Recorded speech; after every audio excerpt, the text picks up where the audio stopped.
Bonjour, je vous avais promis que je vous raconterais une histoire très touchante que j'ai trouvée sur le site Mingrui. Je vous ai partagé récemment sur les réseaux sociaux des illustrations de cette histoire. Pourquoi? Parce que il y a beaucoup de témoignages en Chine de personnes, de pratiquants de Falun Gong, qui vivent des choses incroyables, qui ont des actes héroïques, qui vivent des choses terribles, et on a peu d'informations, on n'a pas de photos, on n'a pas de vidéos. On a juste des histoires écrites qu'ils arrivent à faire passer de manière sécurisée sur Internet. Et donc là, j'en ai choisi une pour vous qui est vraiment, selon moi, très poignante. Et en même temps, elle est très représentative de plein d'autres histoires qui mériteraient d'être connues et qui n'arrivent pas à franchir le cap de la censure. Donc je vais vous la raconter aujourd'hui et ça va vous aider à comprendre le contexte. Qu'est-ce que vivent concrètement les pratiquants de Falun Gong là-bas en Chine? C'est assez abstrait. On a des chiffres, on a des infos vagues, parfois incorrectes aussi. Là, c'est vraiment une histoire vécue et une histoire vraie.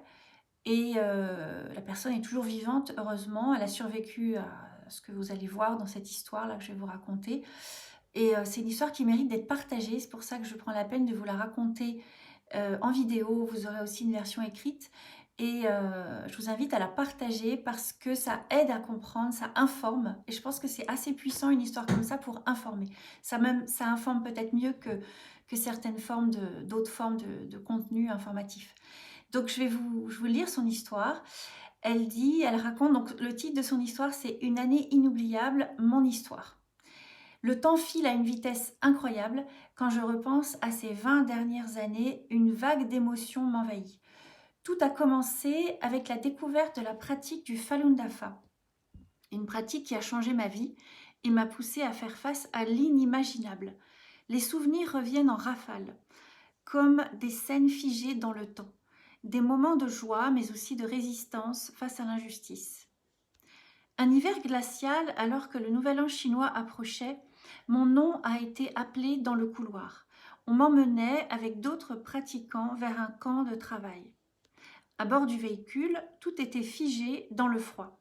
Des fenêtres couvertes de givre, un paysage uniformément blanc, le silence régnait, mais nos cœurs, eux, étaient lourds. Nous savions ce qui nous attendait, des épreuves dont nous ignorions l'issue. Soudain, la camionnette s'arrête brusquement. En levant les yeux, je n'en crois pas mes yeux.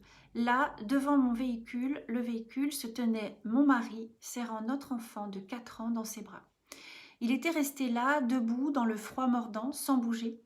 Leur visage était rouge de froid, mais c'est le regard de mon enfant qui m'a transpercé le cœur.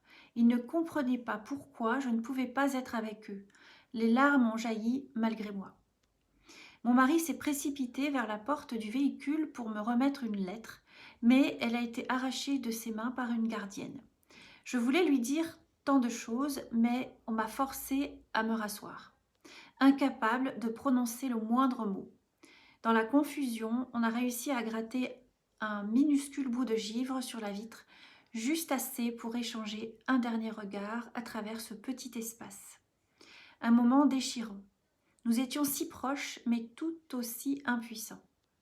Le véhicule a redémarré, emportant avec lui la dernière chance de lui dire ce que j'avais sur le cœur. Alors, dans un élan de désespoir, j'ai crié « Ne cherche pas d'aide, même si tu en trouves, je ne reviendrai pas. » Mes mots ont semblé absurdes, incompréhensibles à tous, mais les autres pratiquants ont compris. C'était ma manière de lui dire que je ne céderais pas aux pressions, que rien ne pourrait me faire renoncer à mes convictions. Et puis elle continue son histoire en racontant un autre épisode de sa vie qu'elle intitule « Une fuite mémorable ». Et vous allez voir, c'est un autre aspect de la vie des pratiquants là-bas en Chine. Je vous raconte. Alors, elle dit donc « Une autre nuit, nous étions sortis discrètement pour accrocher des bannières, des banderoles, et informer les gens sur la réalité de notre situation. Alors que nous étions sur le point de finir, des policiers sont sortis de l'ombre. Ils ne nous ont pas laissé le temps d'expliquer. Ils ont tenté de nous arrêter. J'ai réagi instinctivement. Je me suis mise à courir. Derrière moi, un policier criait pour que je m'arrête, mais je n'avais qu'une seule pensée en tête, je devais m'échapper. Mais la route s'est arrêtée net. Je me trouvais face à un pont inachevé, un mur d'eau stagnante en dessous. Impossible de fuir. Je me suis retournée et là, face à face avec le policier. Il était si proche, je pouvais entendre sa respiration, et pourtant, dans ce moment d'urgence, je lui ai simplement dit « Fais quelque chose de bien, nous n'avons rien fait de mal ». Contre toute attente, il a hésité. J'ai saisi cette seconde d'incertitude pour passer à côté de lui et reprendre ma course. Je ne me suis pas retournée, je courais, le cœur battant. Finalement, j'ai trouvé refuge dans les hautes herbes au bord d'un étang, caché dans l'obscurité. C'était comme si le monde entier retenait son souffle. Plus tard, j'ai appris que la voiture de police avait été envoyée pour arrêter mes camarades. Moi, j'avais réussi à m'échapper de justesse, mais je ne suis pas rentrée chez moi cette nuit-là. La police avait encerclé mon immeuble toute la nuit.